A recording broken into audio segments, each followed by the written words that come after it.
Tu souris à l'église, tu chantes les louanges, tu lèves les mains, et personne ne sait que ce matin, tu as failli ne pas venir. Parce que dans la voiture, tes mains tremblaient sur le volant. Parce que cette boule dans ta gorge, elle est là depuis des semaines.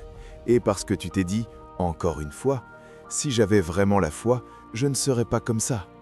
Tu as prié, tu as supplié, tu as cité Philippiens 4, 6 tellement de fois que tu le connais par cœur. Et l'anxiété est toujours là, chaque matin, chaque nuit, ce poids sur la poitrine qui ne part pas. Alors écoute bien ce que je vais te dire, parce que c'est peut-être la chose la plus importante que tu entendras cette année. Dieu a entendu chacune de tes prières, et il a choisi, délibérément, de ne pas enlever ton anxiété. Non pas parce qu'il t'a oublié, mais parce qu'il est en train de faire quelque chose dans ta vie que tu ne verras jamais s'il te l'enlève maintenant. Reste avec moi, parce que dans les prochaines minutes, tu vas comprendre pourquoi. Et surtout, tu vas repartir avec 3 choses concrètes que tu pourras faire dès ce soir. Pas des belles paroles, pas des clichés, des outils pour la prochaine fois que l'angoisse monte et que tu as l'impression que Dieu regarde ailleurs. On va voir ensemble, premièrement, pourquoi le verset que tout le monde te cite ne dit pas ce que tu crois. Deuxièmement, un prophète qui a touché le ciel un jour et voulu mourir le lendemain. Et troisièmement, ce que Dieu fait réellement avec ta douleur et pourquoi c'est 1000 fois plus puissant que de simplement la supprimer. Philippiens 4, verset 6. Ne vous inquiétez de rien, mais en toute chose, faites connaître vos besoins à Dieu par des prières et des supplications, avec des actions de grâce. Tu sais combien de chrétiens m'ont dit que ce verset les avait fait culpabiliser? On te le balance comme une ordonnance médicale. T'es anxieux? Tiens, Philippiens 4, 6. Reviens me voir si ça persiste. Et toi, tu l'as lu, tu l'as prié, tu l'as collé sur ton miroir, et le lendemain matin, ton cœur battait toujours aussi vite. Alors tu t'es dit, c'est moi le problème. Ma foi n'est pas assez forte. Stop. Relis. Lentement. Paul ne dit pas, ne ressentez rien.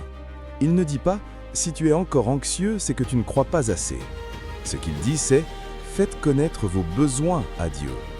Tu entends? Paul reconnaît que tu as des besoins, que ta situation te dépasse. Il ne te donne pas une formule magique, il te donne une direction. Il dit, va vers Dieu avec ton désordre, pas après l'avoir réglé, pas quand tu iras mieux, maintenant, tel que tu es. Et le verset 7, celui qu'on ne cite jamais, dit, et la paix de Dieu, qui surpasse toute intelligence, gardera vos cœurs et vos pensées en Jésus-Christ. Paul ne dit pas que ta situation va changer, il dit que ta paix va venir, au milieu de la tempête, pas après, pendant. Le monde te dit, élimine la source du stress et tu seras en paix. Dieu te dit, je vais te rendre inébranlable face au stress. C'est un renversement total. Et ça veut dire quelque chose de très concret pour toi.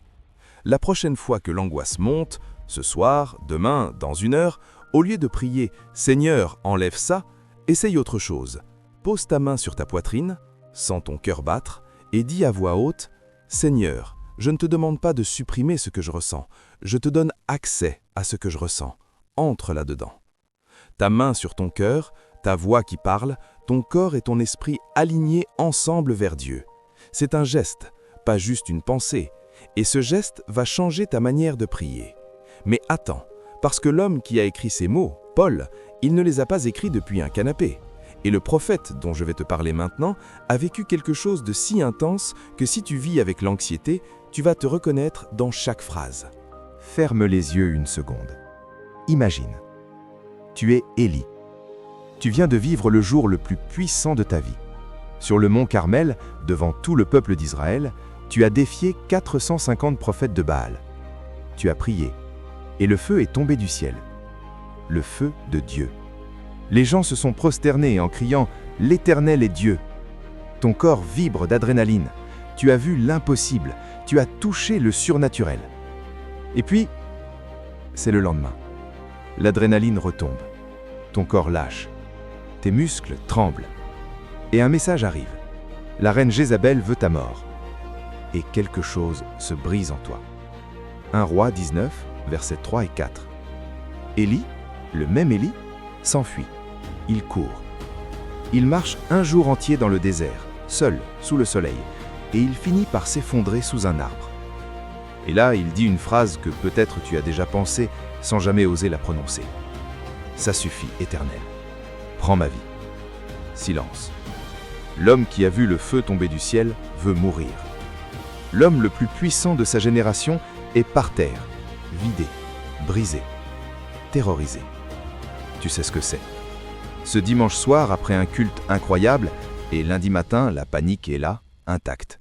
Cette semaine où tu as senti la présence de Dieu comme jamais, et la semaine d'après, le vide, le doute, la gorge qui se serre.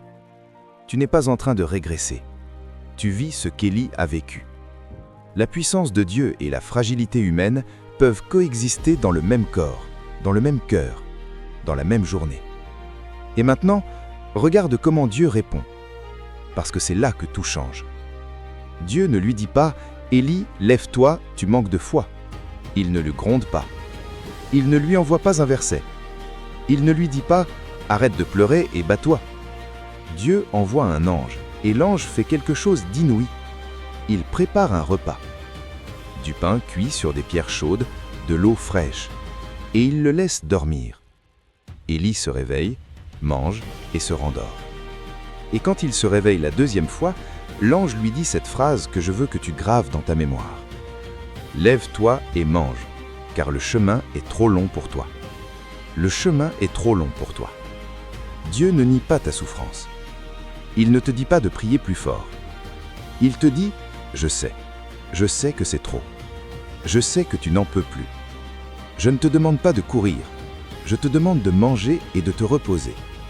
Je m'occupe du reste. » Alors si tu es épuisé en ce moment, spirituellement, émotionnellement, physiquement, voici ta deuxième action concrète. Donne-toi la permission de t'arrêter. Ce soir, pas demain, ce soir. Éteins les écrans. Mange un vrai repas. Couche-toi tôt. Parfois, le geste le plus spirituel que tu puisses faire, c'est d'aller dormir. Parce que Dieu a nourri Élie avant de lui parler. Il a restauré son corps avant de restaurer sa mission. Et il veut faire la même chose avec toi. Mais l'histoire ne s'arrête pas sous cet arbre. Après le repos, Dieu emmène Élie à la montagne. Et là, il se passe quelque chose d'extraordinaire. Il y a un vent violent, Dieu n'est pas dans le vent. Il y a un tremblement de terre. Dieu n'est pas dans le tremblement de terre. Il y a un feu. Dieu n'est pas dans le feu. Et après tout ça, un murmure, doux, léger, presque imperceptible. Dieu était dans le murmure. Tu comprends? Dieu ne crie pas pour couvrir ton anxiété. Il murmure. Et pour entendre un murmure, il faut que le bruit s'arrête. Il faut que tu t'arrêtes. Ton anxiété fait beaucoup de bruit. Et si Dieu ne la supprime pas tout de suite, c'est peut-être parce qu'il veut que tu apprennes à entendre sa voix au milieu du bruit. Pas après. Pendant. Maintenant, on va au cœur. Les 3 choses que Dieu fait avec ton anxiété et ce que toi, tu fais à chaque étape. Première chose. Ton anxiété est un signal, pas une condamnation. Ton anxiété n'est pas la preuve que Dieu t'a lâché. C'est ton cœur qui crie « J'ai besoin de quelqu'un de plus grand que moi ». Et Dieu se sert de ce cri pour te ramener à lui. Pas dans la honte, dans la dépendance. Paul a compris ça. En 2 Corinthiens 12, il supplie Dieu 3 fois de lui retirer une souffrance, son écharde dans la chair. Et Dieu répond « Ma grâce te suffit, car ma puissance s'accomplit dans la faiblesse. » Et Paul, au lieu de se révolter, dit « Je me glorifierai donc de mes faiblesses, afin que la puissance de Christ repose sur moi. » Ta faiblesse n'est pas un mur, c'est une porte. Ton geste concret.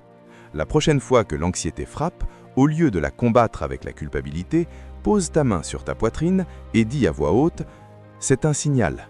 Mon cœur me rappelle que j'ai besoin de toi. Je ne suis pas faible. Je suis en train de revenir vers toi. » Dis-le à voix haute, pas dans ta tête.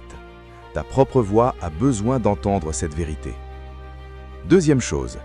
Dieu transforme ce que tu traverses en quelqu'un que tu ne pourrais jamais devenir autrement. Romains 5, versets 3 à 5, la tribulation produit la persévérance produit la victoire dans l'épreuve, et cette victoire produit l'espérance. Ton anxiété n'est pas une impasse, c'est un tunnel, et ce tunnel a une sortie. Mais ce que tu deviens en le traversant, cette profondeur, cette compassion, cette capacité à comprendre la douleur des autres, c'est quelque chose que tu ne pourrais jamais développer dans le confort. Dieu ne gaspille rien, pas tes nuits blanches, pas tes crises de panique, pas ce nœud dans ton ventre en ce moment. Ton geste concret. Prends ton téléphone, ouvre tes notes et chaque soir, une seule ligne, écris ce que tu as traversé malgré l'anxiété aujourd'hui. Je suis allé en cours alors que je voulais rester au lit. J'ai prié même si je ne sentais rien. J'ai souri à quelqu'un alors que j'étouffais à l'intérieur. Une ligne, chaque soir. Dans 6 mois, tu reliras ces lignes et tu verras quelqu'un que tu ne reconnais pas, quelqu'un de plus fort que tu ne le penses. Troisième chose, Dieu te donne sa présence et c'est plus grand que n'importe quelle solution. Le monde veut des solutions rapides, supprime le symptôme, passe à autre chose. Dieu veut autre chose. Il veut toi. Pas la version guérie de toi, pas la version parfaite. Toi, maintenant, tel que tu es. Ésaïe 41, 10 « Ne crains pas, car je suis avec toi. Ne promène pas des regards inquiets, car je suis ton Dieu. Je te fortifie, je viens à ton secours. » Il ne dit pas « je supprime », il dit « je suis avec toi ». Le développement personnel te dit « deviens assez fort pour ne plus avoir peur ». Dieu te dit « reste faible et regarde ma force agir à travers toi ». Et c'est là que se trouve la chose que le monde ne pourra jamais t'offrir. Aucune méthode, aucune thérapie, aucune technique de respiration ne peut te donner ça. La présence de quelqu'un qui t'a créé, qui connaît chaque pensée qui te traverse, chaque peur que tu n'as jamais dite à personne et qui choisit de rester. Dieu ne t'a pas oublié. Il ne regarde pas ailleurs. Il est en train de faire quelque chose que tu ne mérites pas de porter seul. Et tu ne le portes pas seul. Pourquoi Dieu ne supprime pas ton anxiété? Parce qu'il fait quelque chose de plus grand que ton confort. Il utilise ton anxiété comme un signal pour te ramener à lui. Il forge en toi une persévérance que rien d'autre ne pourrait construire. Et surtout, il t'offre sa présence. Pas une présence lointaine, pas un concept théologique. Une présence réelle, là, maintenant, dans ta poitrine qui se serre et dans tes mains qui tremblent. Paul l'a découvert enchaîné dans une cellule romaine. Élie l'a découvert effondré sous un arbre dans le désert. Et toi, tu peux le découvrir ce soir. Tu n'es pas faible parce que tu es anxieux. Tu n'es pas en train de perdre ta foi. Tu es humain. Et Dieu ne cherche pas des robots sans émotion. Il cherche des cœurs qui reviennent vers lui, même tremblants, même fatigués, même en pleurs. Surtout en pleurs. Si cette vérité t'a touché, abonne-toi. On explore chaque semaine des vérités bibliques qui ne te font pas juste du bien 5 minutes, mais qui transforment ta vie en profondeur. Et maintenant, fais-le. Là, maintenant. Pose ton téléphone. Ferme les yeux, 60 secondes, et dis juste ça. Seigneur, je ne te demande plus de tout enlever, je te demande d'être là. Et il sera là. Il a toujours été là. Rouvrir ce dossier, c'est ton premier pas aujourd'hui. Le deuxième, c'est de ne pas rester seul avec ça. Viens nous voir à l'église de Taverny ce dimanche. Le lien est dans ma bio, je serai ravi de te rencontrer. Si la région parisienne c'est un peu loin pour toi, abonne-toi pour la suite et envoie ce message à un ami qui est sur le point de baisser les bras.